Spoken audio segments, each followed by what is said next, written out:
We want to raise our children loving these true and honest and just and pure and lovely and good things, things that are virtuous. And it may feel really hard that in our society, in our culture, that we can't raise our children to ascribe to all these things. We can. We'd have to take intentional action to make sure our children are influenced by these things. Hi, friends, and welcome. I'm your host, Amy Liz Smith. I'm a homeschool mom of 3 and have homeschooled each from the start. While I have a master's in elementary ed, I want to teach other mamas that you don't need a fancy degree to have the passion and knowledge to successfully educate your children from home. I hope to bring you encouragement to jump in and start your homeschool journey and provide my absolute best recommendations to help you begin your homeschool journey.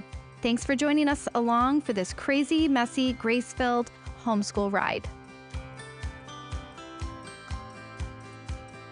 Hi, welcome back, friends, to our top 10 reasons why you can homeschool.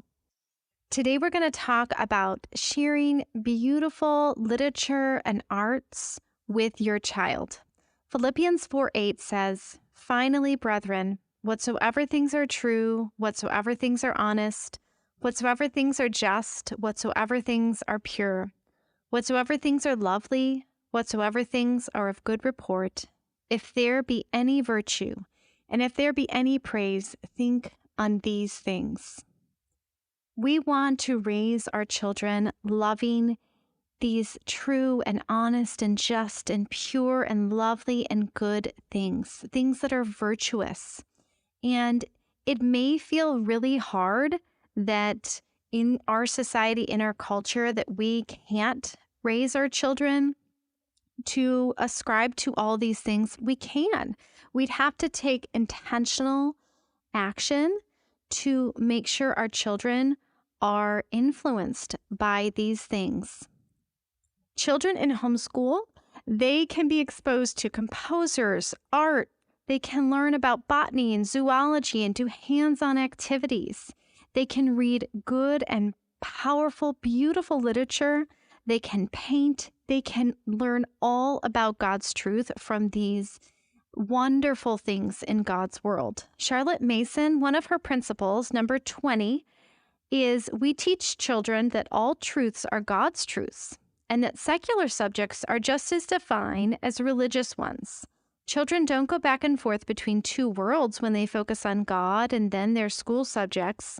There is unity among both because both are of God, and whatever children study or do, God is always with them. When we study other subjects, we know that they relate to our natural world and our spiritual world. So please remember that. Remember that nothing is dissected, so to speak, from God's truths. And when we share with our children that all subjects are ordained by God because we learn in His natural world, wow, can that be amazing? And it can be such a wonderful experience for parent and child alike. So we want the question to not be what was covered in our child's day or our child's grade or our child's year or education. Instead, we want to know how much do they care. And that is another quote from Charlotte Mason. We want to expose them to these topics, to so many different arts. They don't know what they don't know. So when we expose children to beautiful literature, and to the music, and to the great pictures and great artists, for them to see different types of art, that is helping them to cultivate in their own little brains, what am I interested in? And that wisdom can be brought into the rest of their lives. During a child's free time, they can cultivate their interests. We like to do this in the afternoons. We save the mornings for formal studies. We, for our homeschool, get together for lunch, and then we have Bible and singing and science and history time together. But the afternoons are there to cultivate their own interests. So my daughters love to paint or create. My youngest does cardboard projects or small parts play. My son had his hand at woodworking for a little while and then soap carving.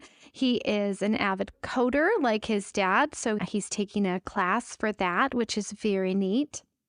My middle daughter is knitting right now. My two daughters together love to listen to books together or dance and spend time together. We'll send them outside and they'll create little worlds or have a hand at gardening or even collecting bugs in their little containers where those poor little bugs, they might end up dead in those same containers, but the children had fun naming them and playing with them. So this is very different than the monotony of textbook learning. I want to get through the lesson. I have to get through the lesson because even when we're doing those formal lessons, they're shorter lessons, but they're also lessons that are based in truth. We don't give them enough credit. They want real topics. They want a liberal arts education where they're learning about the Greeks and the Romans and Egyptian times, and then going into the Middle Ages and the Renaissance and Reformation. Children want to learn about these things, and they will make connections from knowledge of God, knowledge of man, and the knowledge of the universe.